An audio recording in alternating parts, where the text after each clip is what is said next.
আমার শ্বশুর বাড়িতে দুটো লেবু গাছ আছে। এর আগে দেখেছি লেবু ধরতো না, এবার যেহেতু আমি অবাক, দুটো গাছে এত পরিমাণ লেবু ধরেছে, আর লেবুগুলো একদম দেশি, আর কি সেন্ট!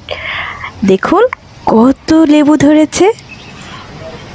আমি আবার লোভ সামলাতে না পারে ভিডিও করতে বসলাম।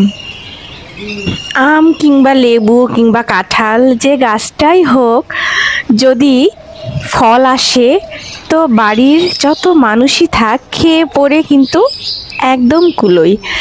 তো দেখুন এতগুলো লেবু আমরা যদি সবাই মিলে খাই তারপরেও কিন্তু শেষ হবে না। আর বাড়ির জিনিস বলে কথা, বাড়ির জিনিসের স্বাদ তো অতুলনীয়। অবশেষে লেবুগুলো ছিঁড়তেই লেগে গেলাম। লেবুগুলো আরও পরিপক্ক হতে দেরি আছে, আমি জাস্ট কয়েকটি ছিঁড়ব শুধু টেস্ট করার জন্য।